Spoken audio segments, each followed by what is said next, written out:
Imaginez un monde qui a disparu si vite qu'il vous a laissé une cicatrice sur l'âme. Vous êtes né dans les années 1990 et vous vous souvenez de choses qui n'existent plus. Vous avez joué dehors jusqu'à ce que les lampadaires s'allument, mais vous avez aussi tapé votre premier pseudo-Haim sur un ordinateur poussiéreux.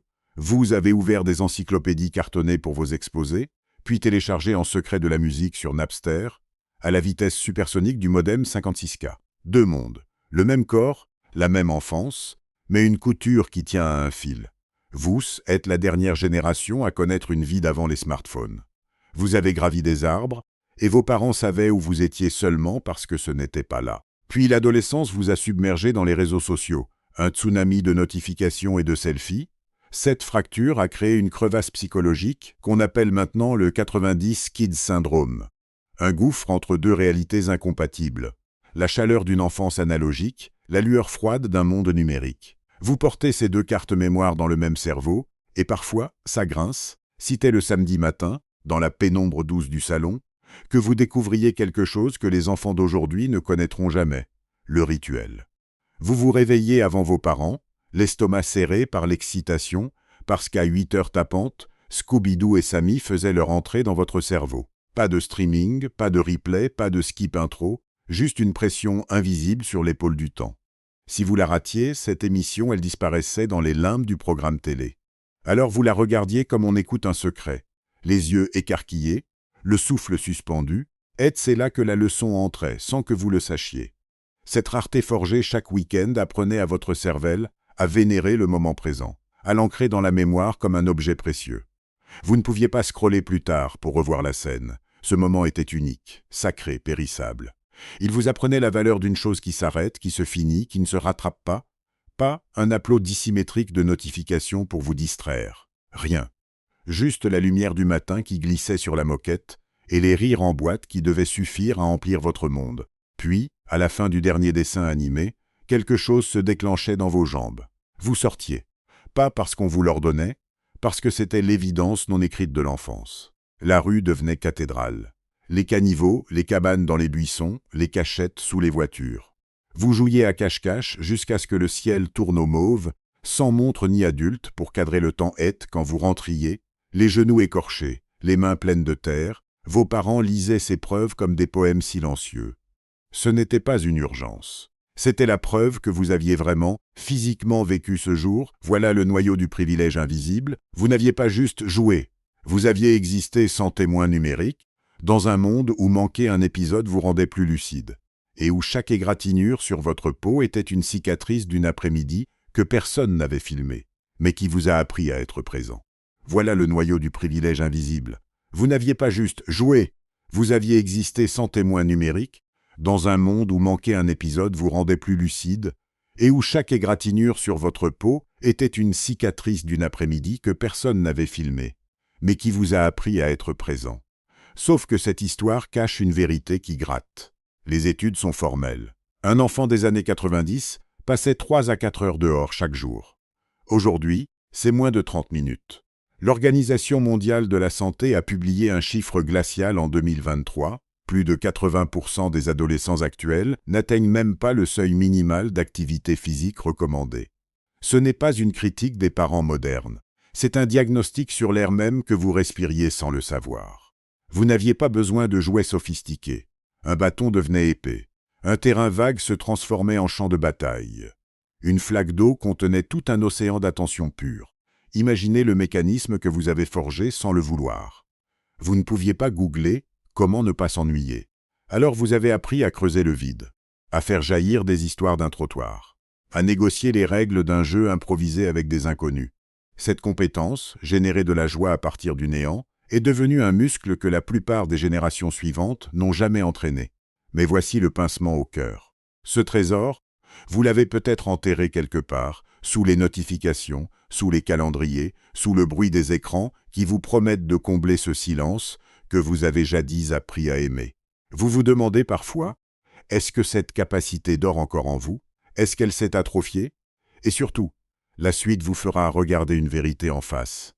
La fracture s'est produite dans votre propre crâne, le jour où tout a basculé sans que vous le remarquiez. Le jour où tout a basculé, c'est quand le temps a changé de nature, quand attendre est devenu une insulte.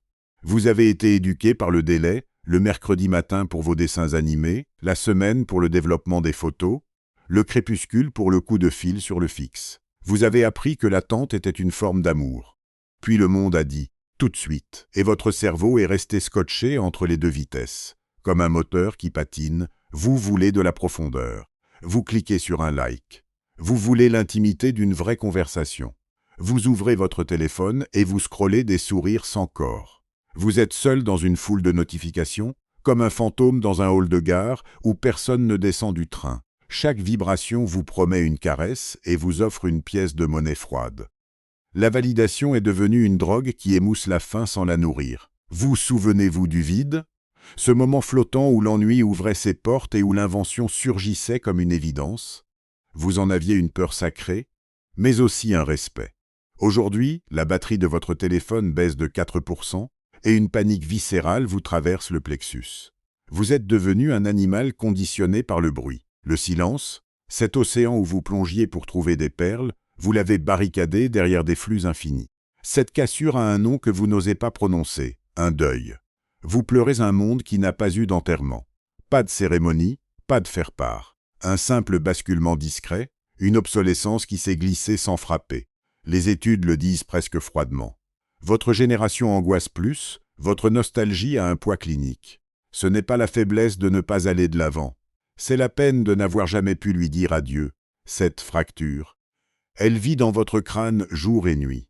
Elle vous tiraille entre ce que vous cherchez sans mots et ce que le monde vous tend sans cesse. Vous sentez parfois que vous marchez sur deux routes à la fois, et cette jambe qui hésite au bord du trottoir, c'est exactement ça. Demain, nous allons la prendre par la main. Alors, permettez-moi de dire ceci doucement, vous n'êtes pas brisé. Cette jambe qui hésite au bord du trottoir, elle ne tremble pas par faiblesse. Elle sait qu'elle peut danser sur deux mondes à la fois. Vous êtes le seul pont vivant entre deux airs, et cette langueur dans votre poitrine, ce n'est pas un poids mort, c'est une mémoire vive. Vous pouvez allumer un feu de camp sans briquet et configurer un routeur en buvant un thé froid. Vous savez attendre, vraiment attendre. Le grésillement du Minitel, la chute lente d'une cassette VHS, les 3 sonneries avant le répondeur. Cette patience, personne ne l'enseigne plus. Elle est votre sauf-conduit dans un monde qui s'affole pour rien. Votre nostalgie n'est pas une maladie. C'est un compas qui pointe encore vers l'essentiel. Un regard qui traîne, un silence habité, une présence qui n'a pas besoin d'être confirmée par une notification.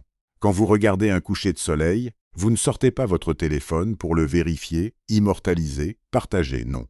Vous restez là, immobile, la nuque offerte à la lumière, parce que vous vous souvenez qu'il existe des choses qui n'ont pas besoin de preuves, alors non, vous ne serez jamais totalement d'ici. Vous ne serez jamais totalement d'ailleurs non plus.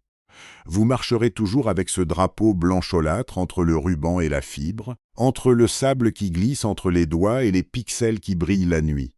Mais c'est justement cela qui fera tout pencher demain. Vous n'êtes pas seulement le passeur. Vous êtes le témoin liquide qui coule entre les strates. Celui qui peut jaillir du bruit pendant que la musique tourne, la pulpe des doigts encore chaude de la pile de CD qui brûle, et poser un écran noir pour regarder ce qui respire sans récompense. Efface le téléphone pour cette heure. Va ta place. Laisse les genoux s'écorcher.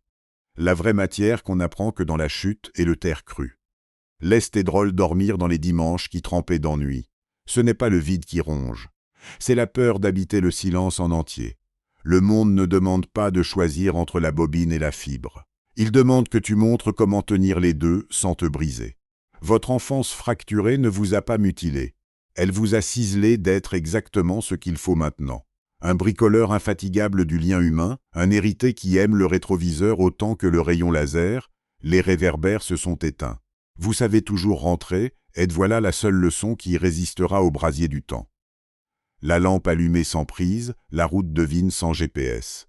Vous êtes enfin prêt, non parce que vous voulez revenir, mais parce que vous êtes déjà prêt à montrer le chemin.